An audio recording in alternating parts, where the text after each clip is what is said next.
Chapter 20 Confessions. Friday came quickly to the Westing heirs. Too quickly. Time was running out. Turtle skipped school. She was in trouble enough, but she could build her own school and hire her own kind of teachers once she became a millionaire. In spite of having Turtle at her side, Flora Baumbach still stared at the ever-changing, endless tape from the edge of her chair, chewed what remained of her fingernails, and uttered an, "Oh my," each time WPP went by. At 2 o'clock, Westing Paper Products sold at $52 a share, its highest price in 15 years. "Now, Baba, sell!" Doug Hu had a legitimate excuse from classes. Tomorrow was the big track meet. He jogged, he sprinted, he ran at full speed, not on the track, but on the trail of Otis Amber. Back and forth from the shopping center to Sunset Towers, again and again and again, and hey, this is a new direction. Otis Amber parked his delivery bike in front of a rooming house and went inside. Doug waited, hidden in a doorway across the street, and waited. People came and went, but no Otis Amber. Doug jogged up and down the block for 2 hours. Still, no sign of Otis Amber. Doug was cold and hungry, but at least his feet didn't hurt anymore. Last night, when he asked Doc Wexler about the blisters, the podiatrist told him to see his father. His father, of all people. But those paper innersoles really worked.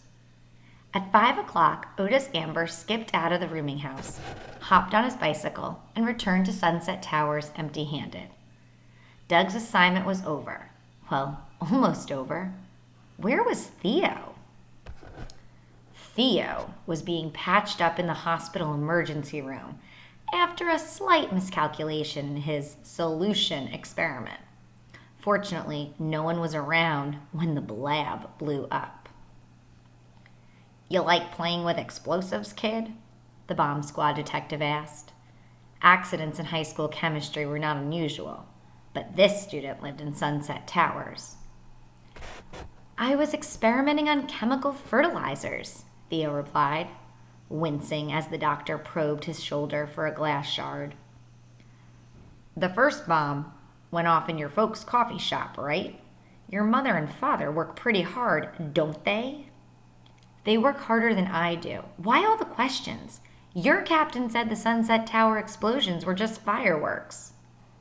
"Sure they were. But bombers have a funny habit of going in for bigger and bigger bangs until they get caught." Theo had an alibi. He was nowhere near the Wexler apartment the day the third bomb went off. The detective grunted, a warning about careless chemistry. But Theo had already learned his lesson. Ouch! At last the coffee shop owner delivered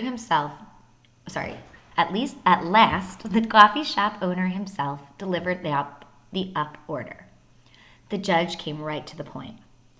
"Mr. Theodorakis, tell me about your relationship with Violet Westing. I have reason to believe a life is in danger, or I would not ask." It was a question he had expected. "I grew up in Westingtown, where my father was a factory foreman. Violet Westing and I were what you call childhood sweethearts. We planned to get married someday, when I could afford it. But her mother broke us up. She wanted Violet to marry somebody important." The judge had to interrupt. "Her mother? Are you saying it was Mrs. Westing who arranged the marriage, not Sam Westing?" George Theodorakis nodded. "That's right. Sam Westing tried to involve Violet in his business. I guess he'd hoped she'd take over the paper company one day. But she had her heart set on being a teacher. Besides, Violet didn't have much of the business sense. And after that, her father never paid her much attention." "Go on." The judge held the witness in her stare. The subject was becoming painful, and Mr. Theodorakis faltered several times in his telling. "Mrs. Westing handpicked that politician, Probably figured the guy would end up in the White House and her daughter would be First Lady.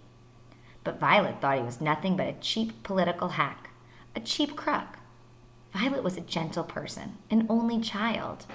She couldn't turn against her mother. She couldn't face marrying that guy.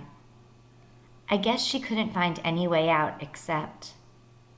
Mrs. Westing sort of went off her rocker after Violet's death, and well, it was a long time ago. Thank you, Mr. Theodorakis, the judge said, ending the interrogation. The man had a different life now, different loves, different problems. Thank you. You have been a very big help. Sandy was now able to complete the entry. Theodorakis. Theo Theodorakis, age 17, high school senior, works in family coffee shop, wants to be a writer, seems lonely, can't find anyone to play chess with. Christos Theodorakis, age 15, younger brother of above, confined to a wheelchair, disease struck about 4 years ago, knows a lot about birds. Westing connection. Father was childhood sweetheart of Sam Westing's daughter, who looked like Angela Wexler. Mrs. Westing broke up the affair. She wanted daughter to marry somebody else, but Violet Westing killed herself before the wedding. Neither parents of above are heirs. I hear the medicine they're trying out on Chris is doing some good, Sandy reported. But the poor kid needs more help than medicine. He's real smart, you know.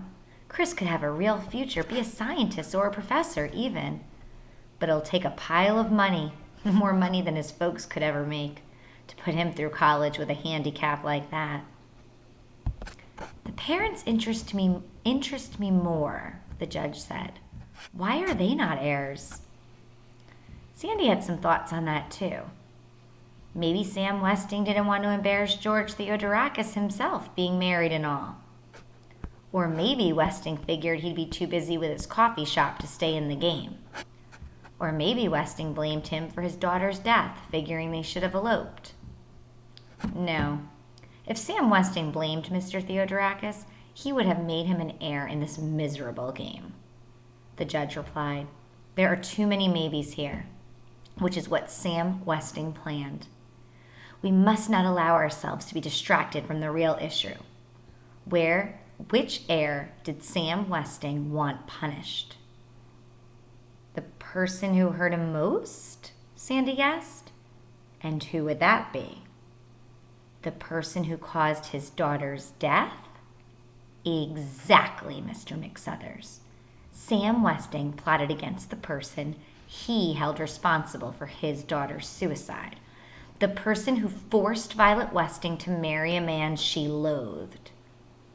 Mrs. Westing? But that's not possible, Judge. Mrs. Westing is not one of the heirs. I think she is, Mr. McSuthers. The former wife of Sam Westing must be one of the heirs.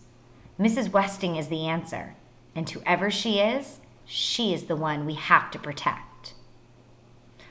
Tune in next time for Chapter 21, The Fourth Bomb.